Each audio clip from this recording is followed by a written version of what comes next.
संकल्प शक्ति। जीवन में सफलता संकल्प से आती है। एक ही कार्य को कर रहे विभिन्न व्यक्तियों को बराबर परिणाम क्यों नहीं मिलते?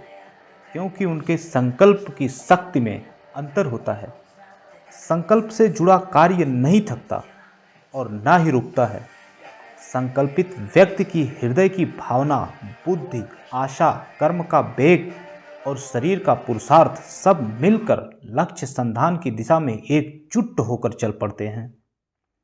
संकल्प शक्ति वह भाव है जिसमें व्यक्ति के विकल्प नहीं होते, बस एक ही लक्ष्य, एक उद्देश्य, एक मंजिल और उसका एक ही रास्ता होता है, जिससे कि व्यक्ति की संपूर्ण शक्ति एकाग्र होकर अपनी मंजिल की तरफ एक निश्चित दिशा में बढ़ती है।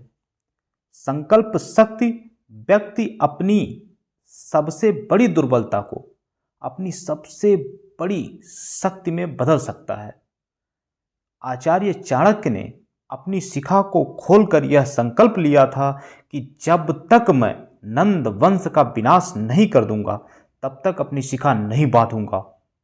और नंद वंश के राजा महानंद का सिर काटने के बाद ही आचार्य चाणक्य ने अपनी शिखा बांधी थी।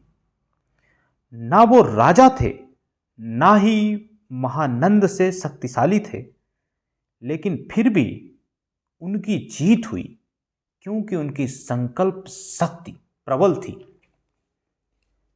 नेपोलियन ने विजय यात्रा के दौरान कहा था कि असंभव शब्द केवल शब्दकोश में होता है। एल्स पर्वत को कोई पार नहीं कर पाया था, लेकिन नेपोलियन ने, उसके संकल्प ने इस पर्वत को पार करके दिखाया। इन उदाहरणों के बाद ये कहना गलत नहीं होगा कि संकल्प से ही शक्ति का सृजन होता है। वीर कोलंबस जब अपने साहसिक और बड़े अभियान भारत की खोज में निकला था, तब महीनों लंबी यात्रा चलने के बाद समुद्री यात्रा असफल दिखती हुई, मंजिल नहीं दिखी, तो उसके सहयात्रियों ने कहा कि वापस लौट चलते हैं। उनकी हिम्मत जवाब देने लग गई और वे कोलंबस से वापस लौटने की बात करने लगे, किंतु वीर नायक कोलंबस का जवाब सहयात्रियों की चेतना को जगा दिया। कोलंबस का जवाब था, पीछे मुड़ने के बजाय वह या तो इस जहाज को समुद्र में डुबा देना पसंद करेगा या फिर उन बुज़दिलों को उठाकर समुद्र में फेंक देगा जो वापस लौटने की बात करते हैं।